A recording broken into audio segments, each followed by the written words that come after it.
Dear followers, தமிழகத்தினுடைய தேர்தல் முடிவடைந்து விட்டது. வரும் 4ஆம் தேதி தேர்தல் முடிவுகள் வெளிவரப்போகின்றன. தேர்தலுக்கு பிந்தைய கருத்து கணிப்புகள் சொல்ல வரும் செய்தி என்ன? அது தொடர்பான விடயங்களை தான் நாம் பார்க்க போகின்றோம். சுதந்திரத்துக்கு பிற்பட்ட காலப்பகுதியில் இடம்பெற்ற ஆகச் சிறந்த வாக்களிப்பு வீதம் தமிழ்நாட்டினுடைய வாக்களிப்பு வீதம். 84 தொடக்கம் 85 வீதமான மக்கள் வாக்களித்திருக்கின்றார்கள். அதிலும் பெரும்பான்மையானவர்கள் இளைஞர், யுவதிகள், பெண்கள் அதிகமாக பங்கு கொண்டிருக்கின்றார்கள் இந்த தேர்தலில். இந்த தேர்தல் முடிவுகள் வரும் 4ஆம் தேதி சொல்ல வரும் செய்தி என்ன? தேர்தலுக்கு பிந்தைய வாக்களிப்பு நடைபெற்ற இடங்களில் மக்களிடையே இடம்பெற்ற கருத்து கணிப்புகள் சொல்ல வரும் செய்தி என்ன? இங்குதான் பிரச்சனை இருக்கின்றது.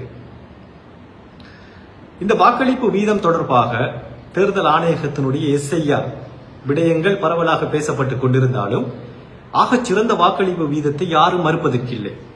மக்கள் ஏதோ ஒன்றை நினைத்து நிர்ணயித்து தான் இந்த வாக்களிப்பை செய்திருக்கின்றார்கள். ஒன்று ஆட்சி மாற வேண்டும், அல்லாவிடில் புதிய ஒரு அணி இங்கு இடம்பெற வேண்டும் என்ற ஒரு விடயம் பரவலாக பேசப்படுகின்றது. தமிழ்நாட்டை பொறுத்தளவுக்கு 3 அணிகள் மிக பிரதானமாக இருந்தன இந்த முறை. ஒன்று DMK, மற்றது ADMK, விஜயினுடைய வருகை TVK, சீமான் ஒரு புறம் இருக்கிறார்.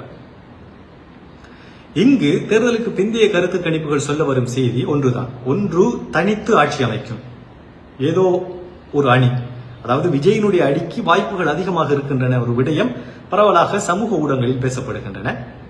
வாக்களிப்பு முடிவுகள் வரும்போதுதான் தெரிய வரும். அதே சமயம் தனித்து ஆட்சி அமைக்கக்கூடிய வாய்ப்புகள் உருவாகும் விஜய்க்கு, அல்லாவிடில் தொங்கு பாராளுமன்றம், யாருக்குமே பெரும்பான்மை கிடைக்காது, மற்ற அணிகளுடன் சேர்ந்து ஆட்சியினை அமைக்க வேண்டிய ஒரு சூழ்நிலை இடம்பெறும் என்ற ஒரு விடயம் பரவலாக பேசப்படுகின்றது. தமிழ்நாட்டை பொறுத்த அளவுக்கு 234 தொகுதிகள், அதில் ஆட்சியினை தக்க வைத்துக் கொள்ள 118 தொகுதிகளை பெற வேண்டும். இந்த 118 தொகுதிகள் கிடைக்கப்பெறாவிடின் யாரோ ஒரு அணியுடன் கூட்டணி அமைத்து ஆட்சியினை அமைக்க வேண்டும். இங்குதான் பிரச்சனை இருக்கின்றது. கொள்கை அளவில் எல்லா கட்சிகளும் பிரிந்து கிடக்கின்றன. அதாவது திமுக ஒரு வேளை 90 தொடக்கம் 100 அல்லது 110 ஆசனங்களை பெற்றுக்கொள்ளுமாக இருந்தால் ADMK-யுடன் சேராது. பரம எதிரிகள், 2 பேருமே பரம எதிரிகள். திராவிட கழகமாக இருந்தாலும் சரி, அண்ணா திராவிட கழகமாக இருந்தாலும் சரி, 2மே பரம எதிரிகள். 2மே ஒருவருக்கு மற்றவர் ஆதரவு அளிக்க முடியாது. கொள்கை அளவில் இது மிகப்பெரிய ஒரு சர்ச்சையினையும் ஏற்படுத்தும். அதே சமயம் விஜயினுடைய கட்சி திமுகவோடு சேராது. 2 கட்சிகளுமே 2 துருவங்களாக மாறி இருக்கின்றன இந்த தேர்தலில். விஜயினுடைய முக்கிய இலக்கே திமுகவை வீழ்த்த வேண்டும்.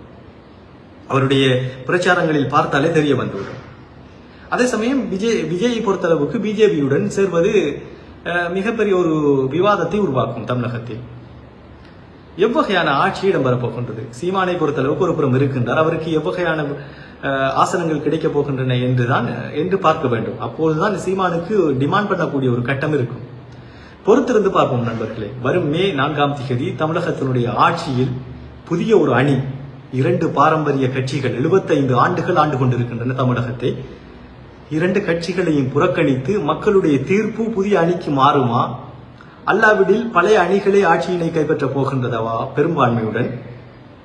அதையும் மீறி ஒரு தொங்கு பாராளுமன்றம் இடம்பெறுமா? அப்படி இடம்பெற்றால் எந்த கட்சி எந்த கட்சியுடன் சேரப்போகின்றது என்ற விடயம் தெரிய வந்துவிடும். மீண்டும் ஒரு வீடியோவில் சந்திப்போம் நண்பர்களே, தமிழ்நாட்டு தேர்தல் களத்தோடு.